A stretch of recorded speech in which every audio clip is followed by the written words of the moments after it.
Good morning. Welcome to today's vlog. Today I am going to put less pressure on myself to make sure all of these, I don't know. I put so much pressure on myself that these things need to be good, and then I make them bad because I don't want to put in that much work because there's other things to worry about. I gotta be more okay with just sharing life. Today's vlog is going to be mostly about just the hassles of building a company in another state and a bunch of the little things that impact your personal and business life that you really don't think about until you start going through the process. So for you, those of you who are new to the channel or haven't watched any of our videos, I run a company called 3 Timbers.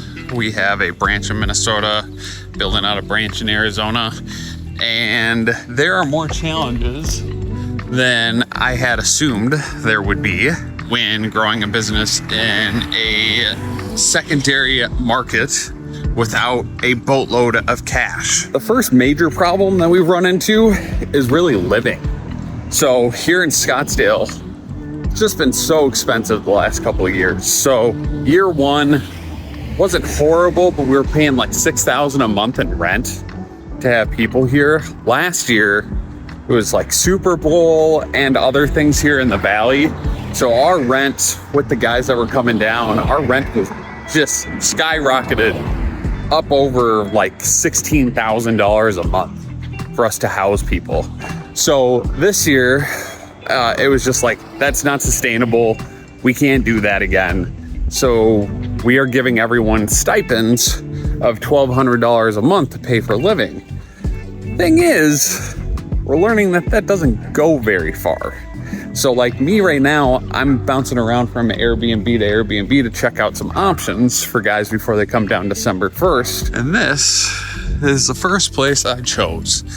This place is $1,800 a month for, or no, not $1,800 a month, $1,800 for 20 days. And let me tell you, this has been a freaking experience and a half. I get here the first night, roll up at like 1 in the morning, and there's someone shooting up some drugs right there in the corner.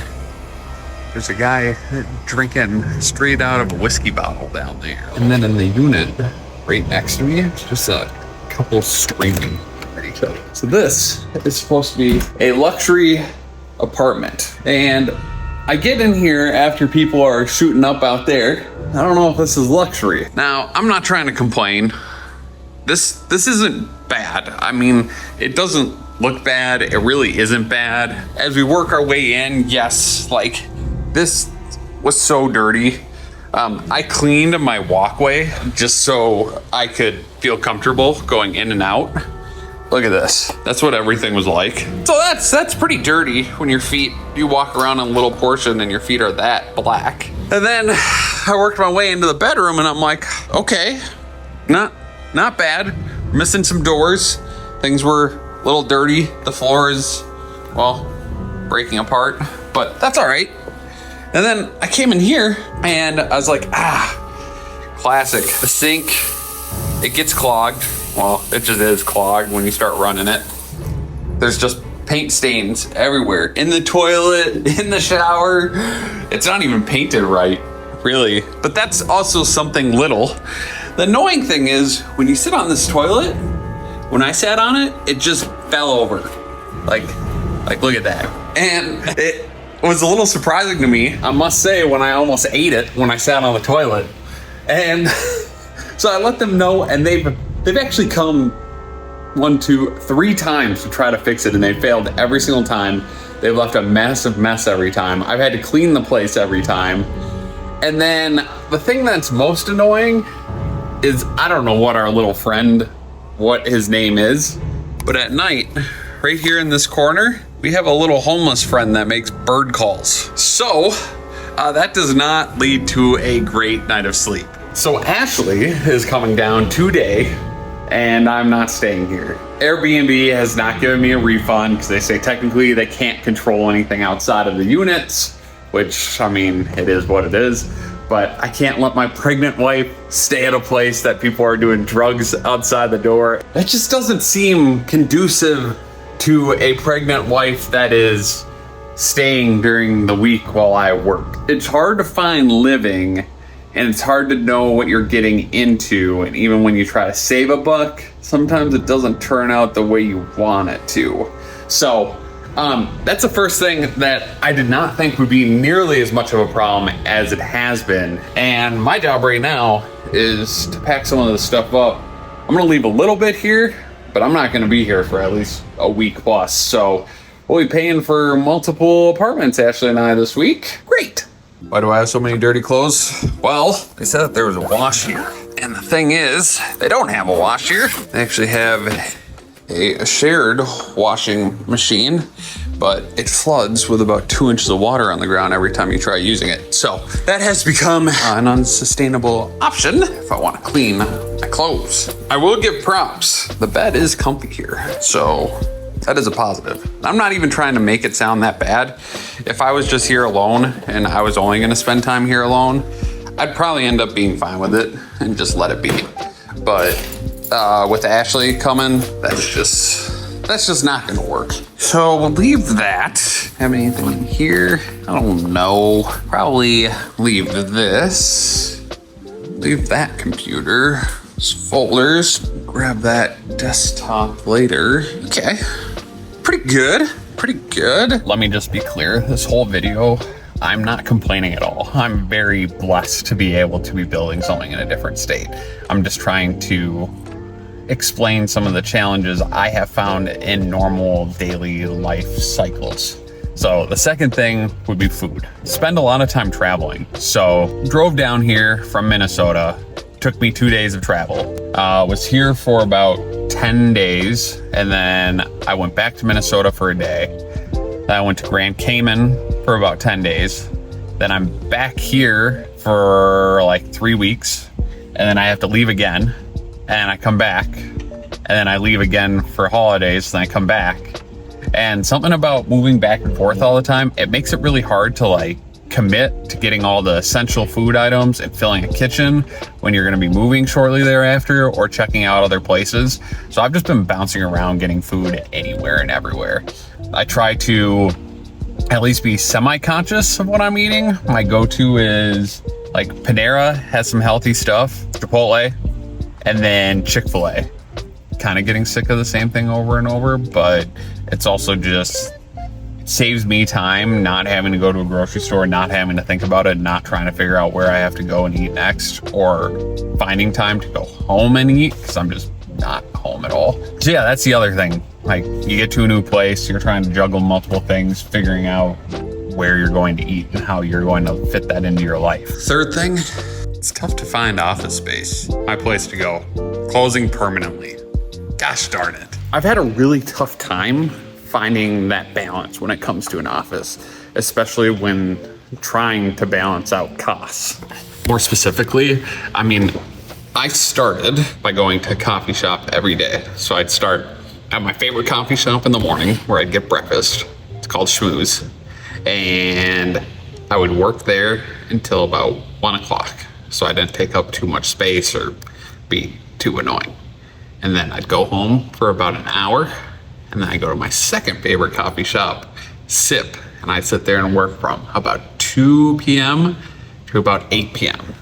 And I did that the first 2 weeks because I was like, you know what? Maybe it's cheaper than getting an office. Like I spend $15 in the morning on a meal, and then I get some black teas in the afternoon. So I'm like, I like $25 a day.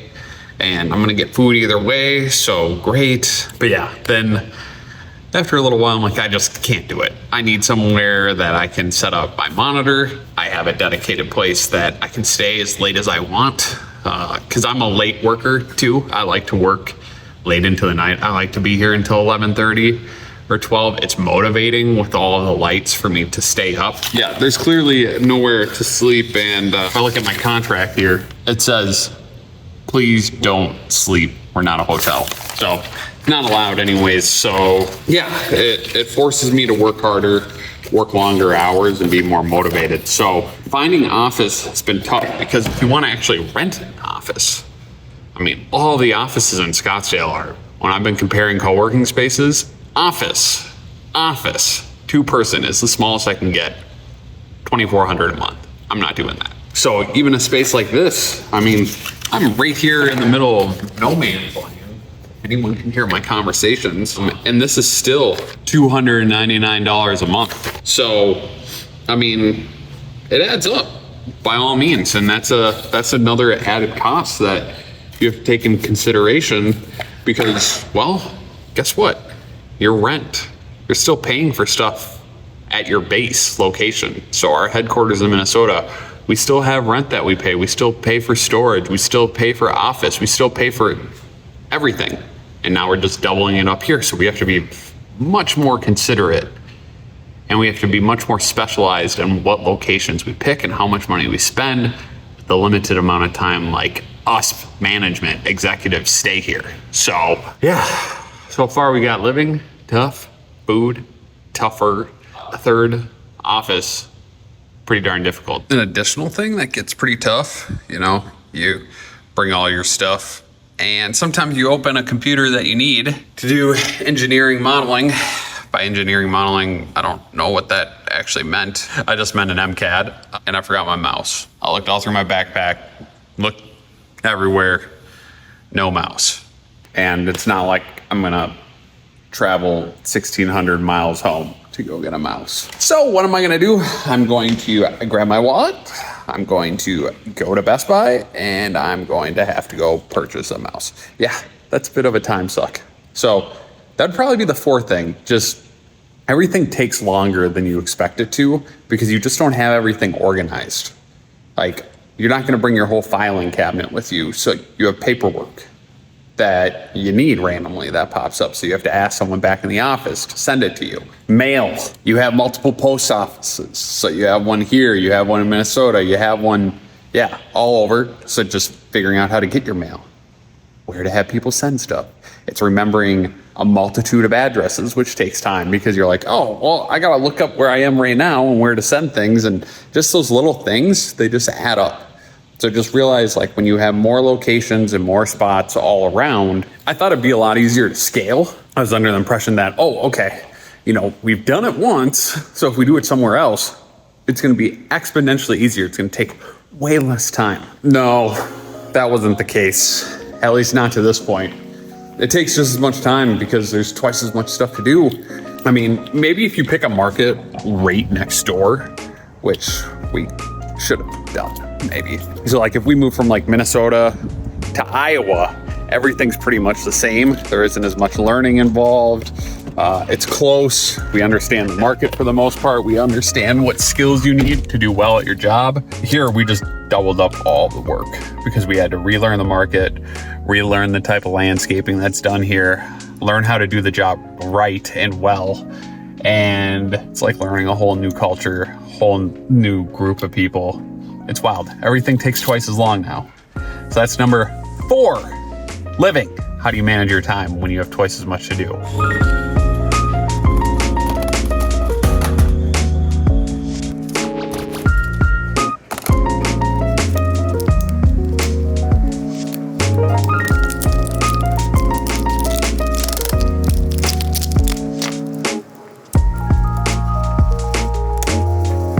The fifth thing, and I actually set up here in this podcast studio for this portion, not because this mic doesn't even work, it just feels cool. The fifth one is really the mental strain I think it takes to build another branch in another state, especially if you're the one that has to physically go there and do it. So our company is small enough that when we open a new location, I have to be the one that physically goes there, hires, sells the jobs, gets things up and running. And I never put a crazy amount of weight on how much of a mental strain that would take because, I'm leaving my friends, my family, Ashley. When you're going through like the trials and tribulations of starting a company, it's like you're starting fresh, right? It feels like you're starting something brand new again in a completely different place with nobody you know, and you really don't have a lot of support, and you spend a lot of time right there in your head. Definitely my big thing for number 5, that's way harder than I thought. I thought mentally it'd be way easier. And I was wrong. Mentally, it's way tougher. You're alone with yourself for 20 hours a day. You're only working with clients, working on the business, and spending time thinking about it. And you're doing that day after day after day, continuously over. And so if you get in a groove in which things are going poorly, then it feels like bad. And you have no one to talk to get out of that. And if things are really good, it's like, oh, good. You're only thinking about the good. But whenever you're starting something, the reality is usually a lot of it feels like it's bad because it feels like you're always fighting fires. The thing that makes it even more mentally straining is you're doing all these things that are building on top of each other in a different state and dealing with all those problems in the different state. And then at the same time, you have a company running really far away. And guess what? You don't get calls from them or clients when things are going well. You only get calls when things are going bad. So you have one company that you're building, dealing with the problems to try to build it, just like any other startup. And then you're only hearing about bad things from this company that's sustainable and doing fine on its own. So you're just dealing with problem, and you're doing it alone. And just mentally, it's like, oh my gosh, I am so sick of this. So I'd say the hardest moments for me building a business out of any of the businesses that I've built, this has definitely been the hardest, and every one of the hardest moments have been when I've been here. And I think it's just because you're away from your support group, you're away from normality, and everything's just a little different and a little tougher. We're at the second place. 2 apartments being paid for this week, Ashley and I. Great, but this place is definitely nicer, better for Ashley to be in. Got everything all set up, ready to get to work.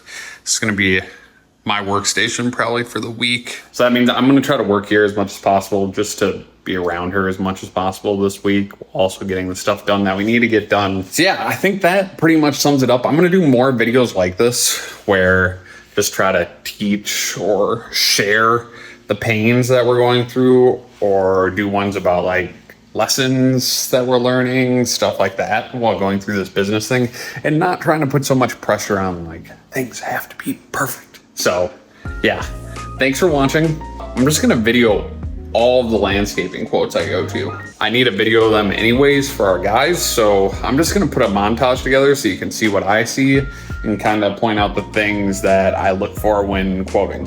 So there we go. I love all of you. See you next time.